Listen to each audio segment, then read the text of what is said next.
Yes, okay. Ready to start. Very good. So, good evening, everyone.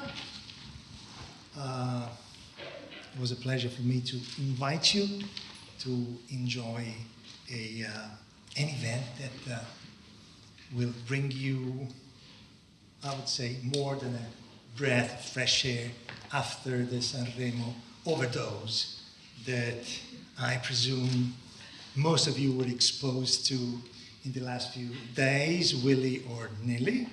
But anyway, I'm speaking on behalf of the Department of Modern Languages and Literature, and more specifically of the Italian Studies section. We organized this special event, and we are happy to see that you are quite numerous. Let's say that after all that noise, all that glamour and hype, the two artists that I am going to introduce to you will take you to a fascinating journey into another dimension. A dimension which is more intimate, inwardly, sometimes even sacred, but always rooted in a familiar soundscape.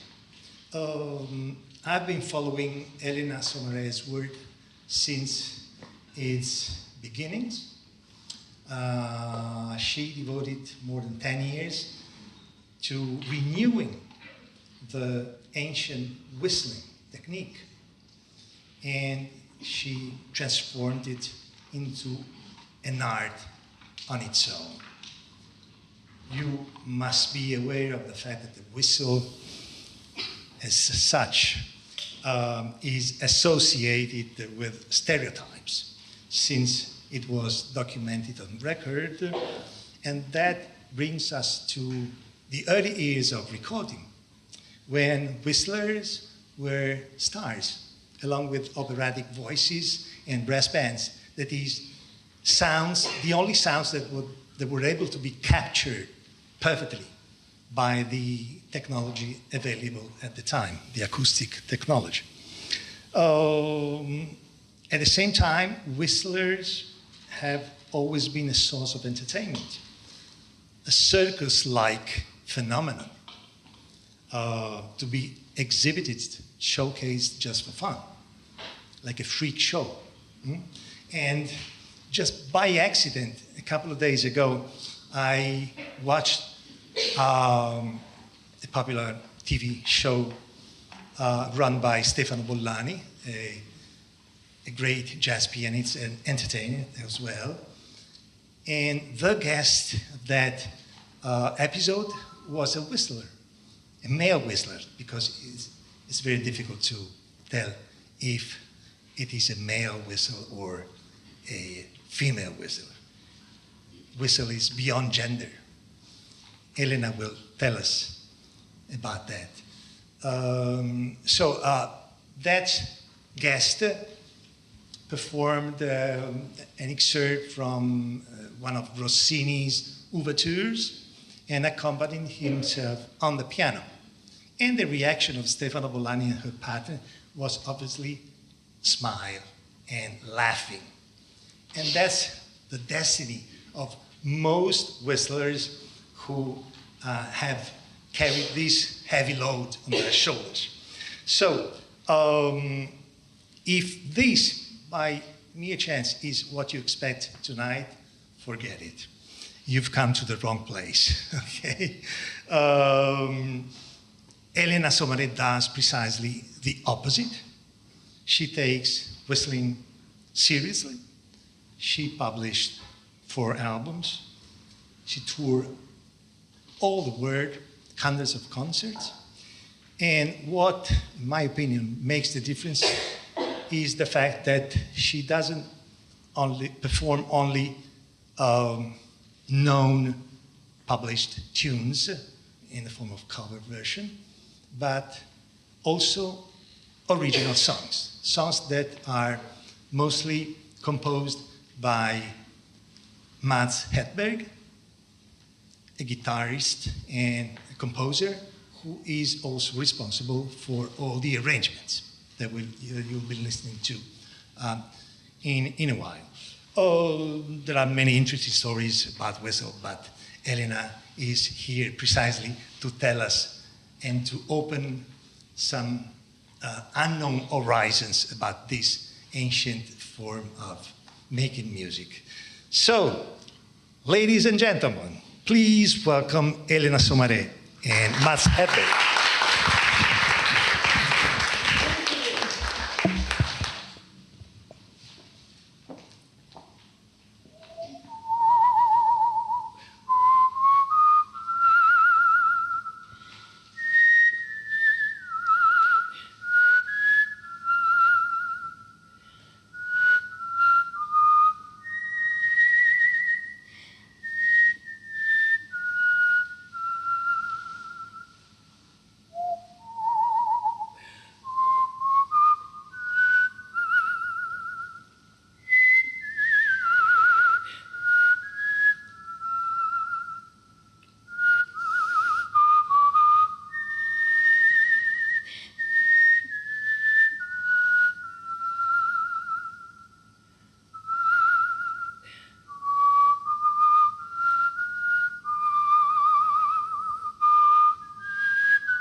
Thank you, and thank you, Paolo Prato, for calling me here.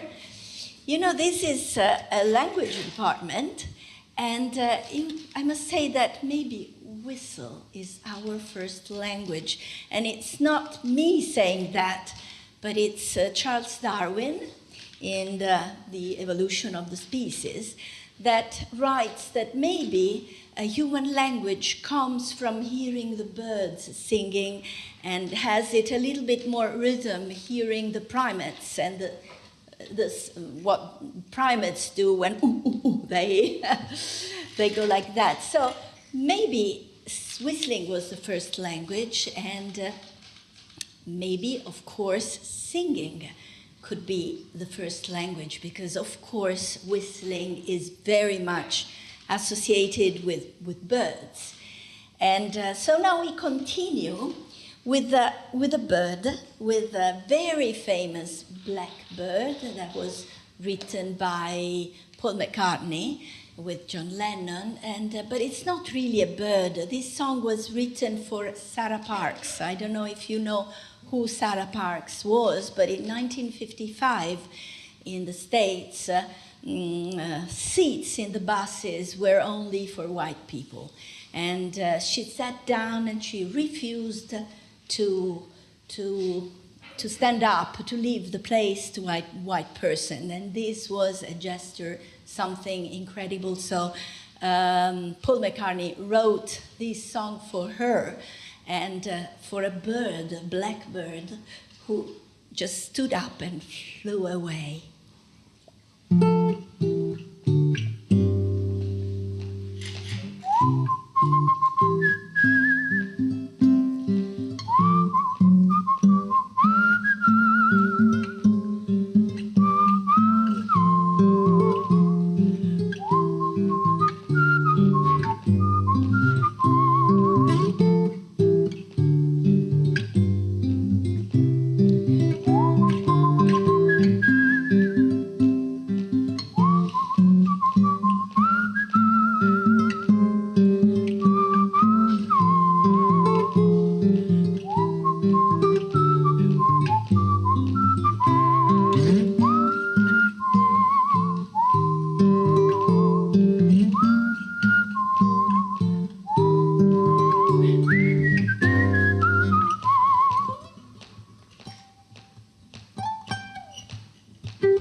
has to start to whistle too, playing with me, and he arranges all our albums. We've done 4. I had 2 before.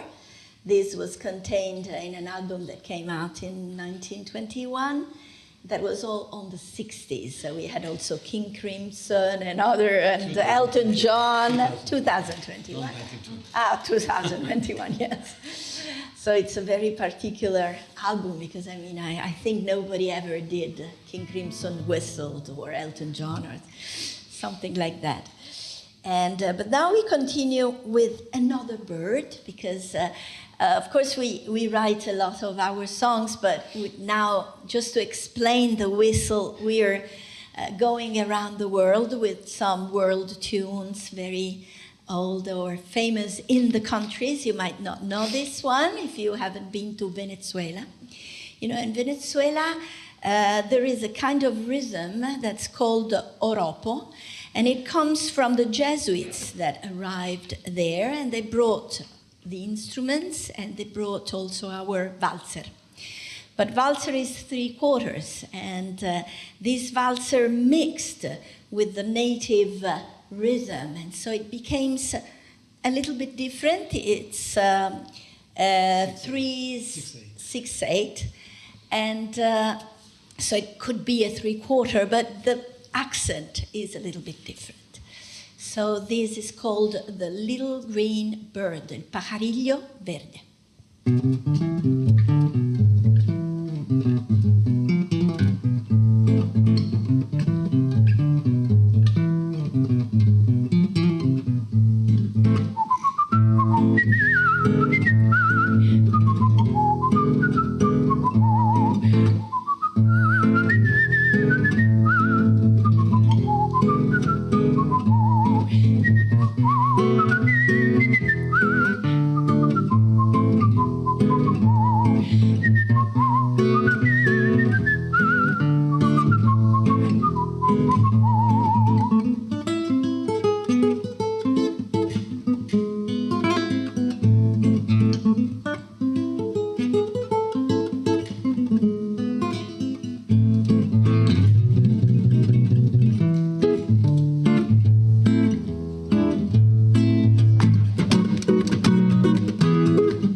Mats Hedberg.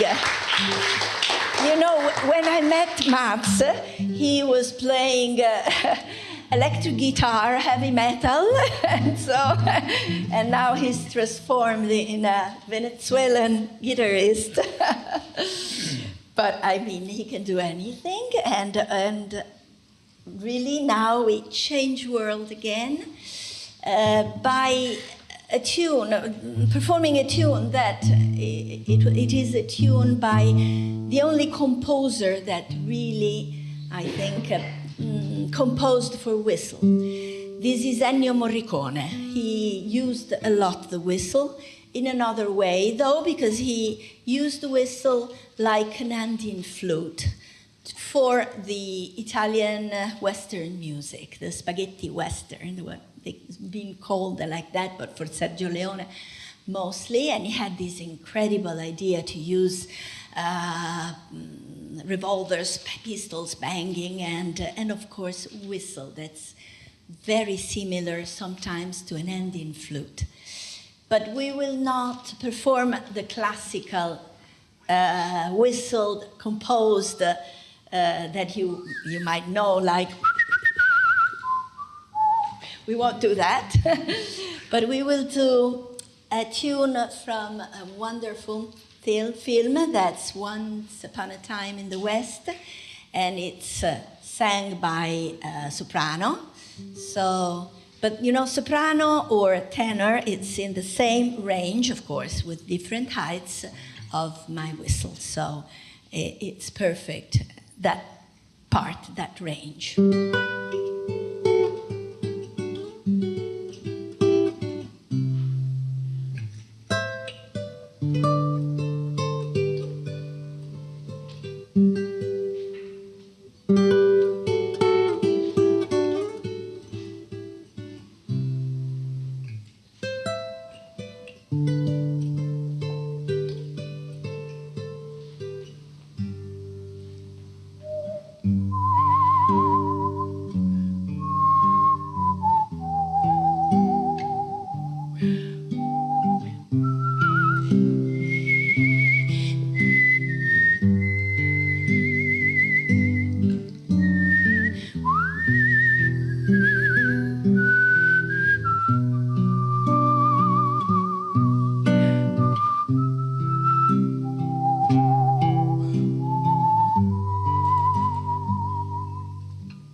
Has this incredible melody, so I really love. We will do another one later. But now we change again world, because I like to travel a little bit, no? Just to show you the possibilities of this instrument. It's just to appreciate. And you know, whistle was very badly considered. There are a lot of sayings like a whistling woman and a crawling hen is neither fit for God nor man. In Italian you have also another one, says il fischio di donna in viso alla Madonna. Means Madonna doesn't like women whistling. And at the time, women who was whistling, they were considered like witches. And the only opera in which there is a whistle is the Mephistopheles, in which there is the devil arriving, making a terrible noise, whistling. So especially for women, but women, a lot of things they, of course, had problems in doing. And there are very, very few women composers, famous ones, except for in Cuba. In Cuba, there is a very famous woman that she is a composer. Her name is Isolina Carrillo. In Cuba, she is very, very, very well known. But it's quite well known also here because Wim Wenders in the film Buena Vista Social Club, film Ibrahim Ferrer, that's fantastic, Now he's not here anymore because they were all very old in that film. They were all on the 80s, and the film was like 25 years ago, so they're not here with us anymore. But Ibrahim Ferrer, a wonderful singer, used to sing this song, and the name is Dos Gardenias.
Thank you. This was a bolero. That's, Cuba and especially South America, and then Europe, especially Naples, have some rhythms that are very, very, very similar. For example, habanera. Habanera, it's of course a rhythm from Cuba, really from Africa, comes from there. But very, very famous Neapolitan songs like O Sole Mio, it's in habanera. Because at that time, especially Naples and Spain and South America, they had a lot of tradings and they very well connected with music. So now we cross the ocean, we come back in Italy, and in Italy, you arrived now. But if you were here like 20, 30 years ago, you could hear a lot of singing and whistling in the streets. Because people may be working, they were whistling or singing. And now, I don't know why they don't do it anymore. It seems like a shame, but it was like that. And especially popular tunes. So we will perform the most famous maybe of the Napolitan popular tunes. That's a tarantella. And then later Mats will explain what that strange instrument is. It's very, very, not very strong. And this is the tarantella napoletana.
Thank you.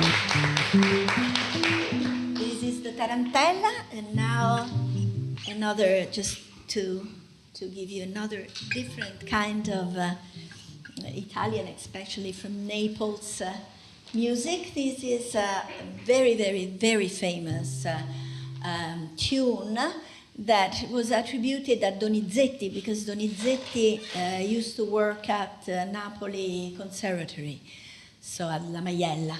And so this is Te voglio bene assai.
io bene sai. Now you know I will rest just a couple of minutes because whistling, I can whistle exhaling and inhaling, so I can whistle for quite a long time, but it's quite hard for the muscles around the mouth.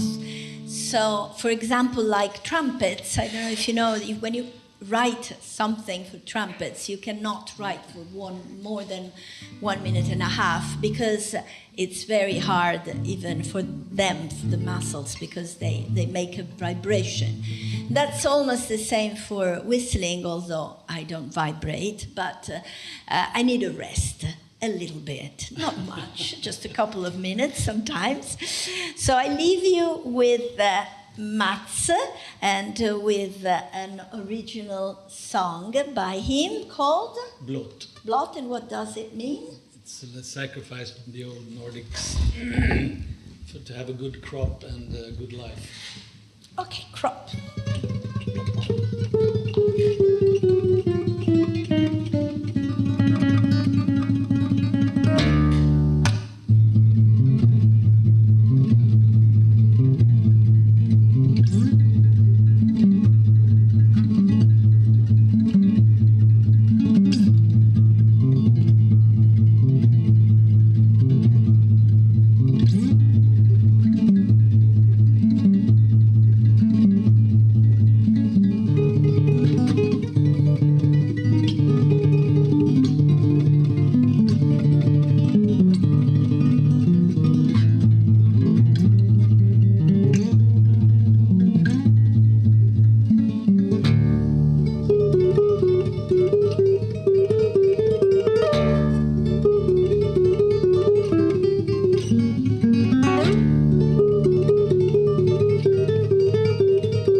Mats Hedberg.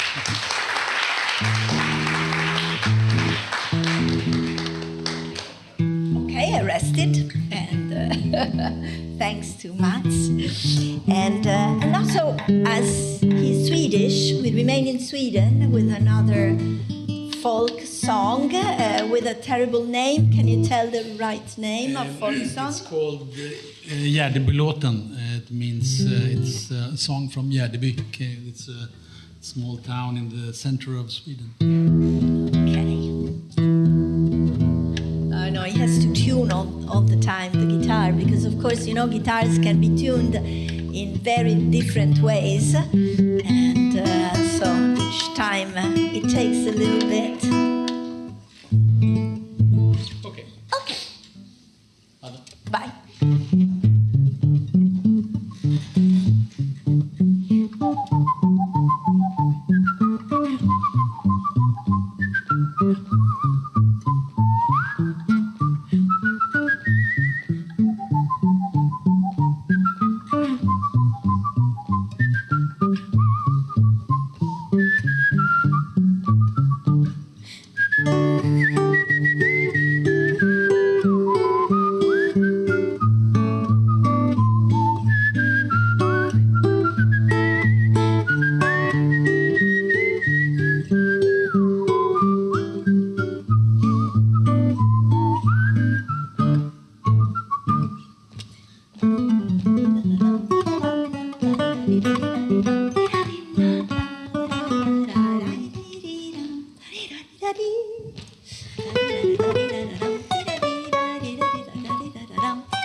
towards the end of our concert. As I said you before, we love Ennio Morricone so much, so this time we'll perform a song that he wrote for another movie. The name of the movie is Mission, and this tune was written for oboe, and it's called Gabriel's Oboe.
Thank you.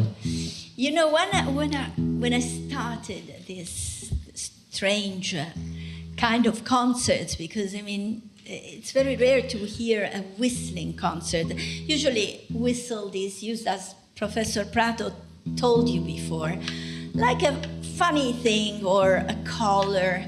But what I do think is it's a voice. It's our other voice.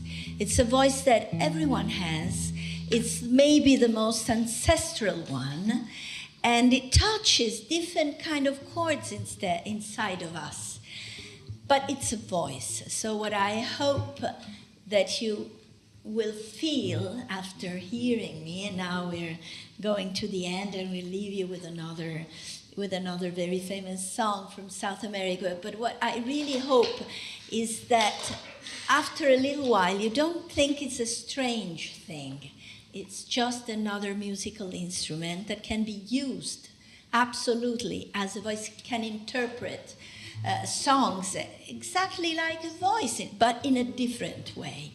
And so you don't have to think that we're doing something strange. It's the most normal thing of all. So now we conclude with a tune from Brazil, Tico Tico.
Lost.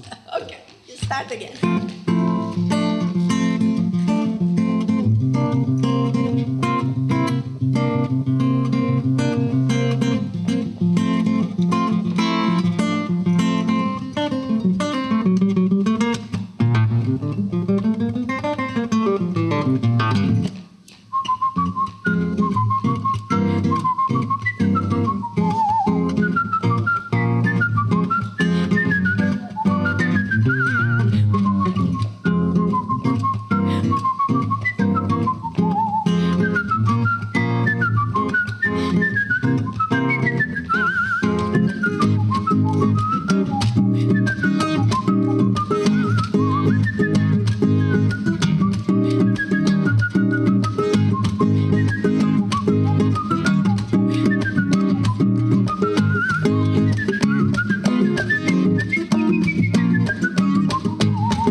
Mats Hedberg.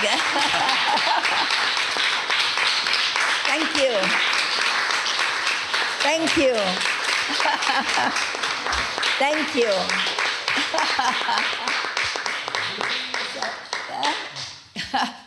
We make another one, maybe our song, one of our songs. We make another one that is from our last album. It's another bird. It's called Il Colibri. You know, we made this album. In the album, we had a wonderful collaboration because as whistling is considered rude, as I told you before, when I started doing this, I thought that I had to do it at the highest level possible. So, of course, Mats, it's composing and arranging. And, you know, it's very difficult to pass from Morricone to South America and he can do all sorts of things. But just accompanying a whistle with a guitar, it's very complicated because anything, he has to sustain everything. But in this last it's not the last, it was about a year ago, and then we had another one. We had this fantastic collaboration. We had on this tune the last drummer of Frank Zappa. We had the flute player of Pavarotti, so really an incredible cast. Because really I wanted to bring whistle at a level that can be just like another instrument, not a strange, rude kind of thing. And so this is Colibri. Okay.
Any question you might have?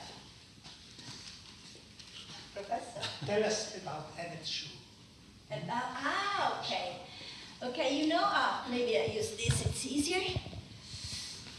You know, whistlers were very bad considered, as I told you, but not in the United States. This was Europe. This is still in many parts of the world. But for example, you know, in theaters here in Europe, when you whistle, you don't like the show. When you whistle in the United States, it's like an applause. You liked it very much. So this is the difference. And in the States, whistling was okay, and especially for certain shows of vaudeville, there were whistlers, and also women whistlers. And there was, at the end of the 18th century and beginning of the 19th century, this woman that became very famous as a whistler. And also, she was very important for the movement of Suffragette, for the vote, for the women vote, because she was married. She was known to maybe a very boring man, I suppose, but she had 3 kids, and then she decided she was a good whistler. So she decided to leave her husband, and she made all her career whistling around. And she made also whistle she had 2 twin girls, and they were whistling with her. So she was a very special person, and she went to England. I think she also whistled for something like the Duke of York. She was very famous at the time. And in America, there were whistlers. I wrote a method just for beginners to be able to start whistling, how to do it. But really there was another one written in 1923 by Agnes Woodward, who in Los Angeles had a choir of women whistling. But then everything then failed, and there were not so many women whistlers anymore. But in Italy we had the Daisy Lumini. She was a very good singer and actress, and she was a very good whistler.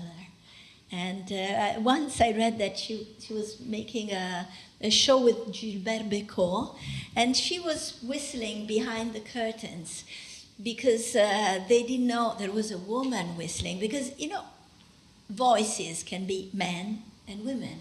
But if you don't look at me, you don't know that I'm a woman. A whistle, it's the same.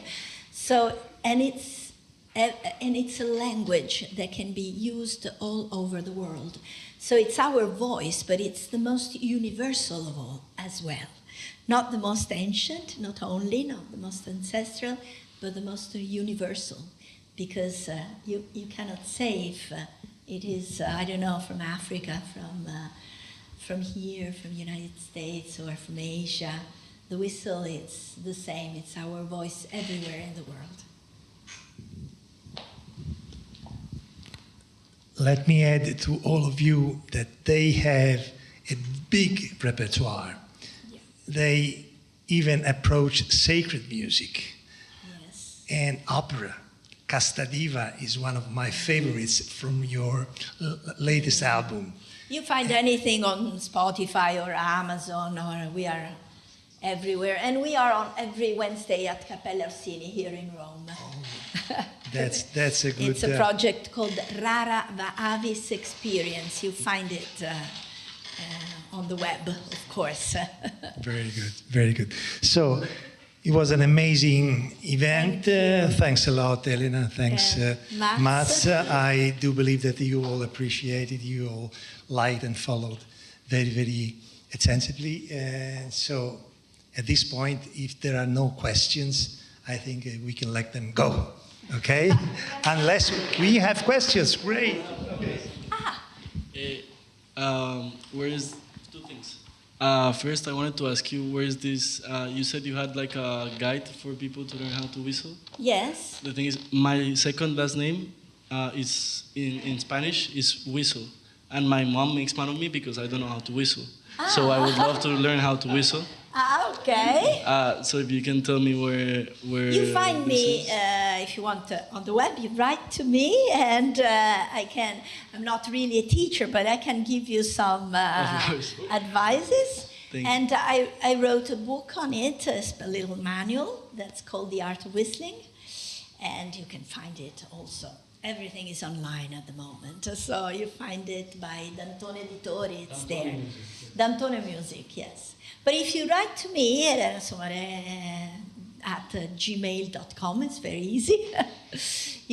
Anyone can write to me if they want to even ask questions or anything, or if you want, I can give you some tips. Thank you very much. You're welcome. Anyone else?